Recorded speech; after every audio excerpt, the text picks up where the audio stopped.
Of uncertainty there, Daniel. Thank you. The National Guard seen at Union Station with at least 4 Humvees parked along Columbus Circle, and even more troops have been spotted along the National Mall. An Army spokesperson saying that they're out there to be more visible and present, and they are not armed. And this, as we are learning, there is a new agreement between D.C. police and immigration officers. Susan, it's raising questions. Which agencies have what types of powers and what you can do if you're stopped? DC News Now's Max Marcella joins us live from Columbia Heights. And Max, what is the big change from DC Police?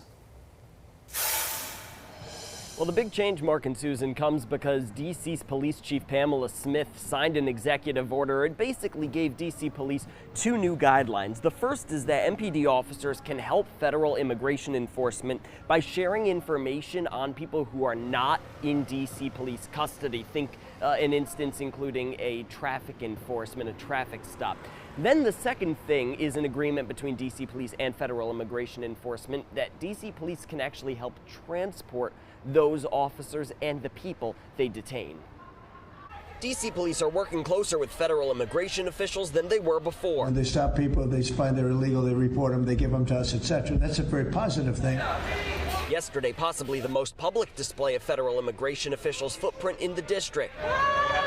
To the vocal displeasure of district residents, agents with enforcement and removal operations and Homeland Security taking part in a DC Police-led traffic safety checkpoint. DC Police say 1 arrest was made for no permit and counterfeit tags. It's unclear if anyone was detained by immigration officials. Yeah, we just posted up on W and V Street and started telling people to turn away.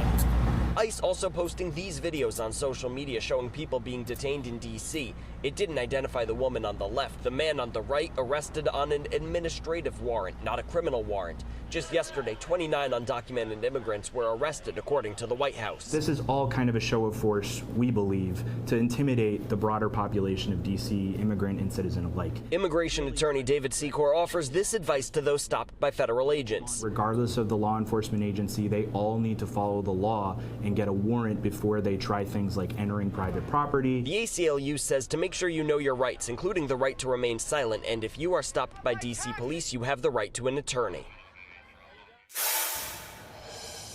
And in that interview with David Secor, the immigration attorney, he called the new executive order signed by DC Police alarming. It also raises questions. Of course, D.C. is a sanctuary city, but now this new agreement means cooperation between local police and federal immigration officials, putting that sanctuary city status up in question.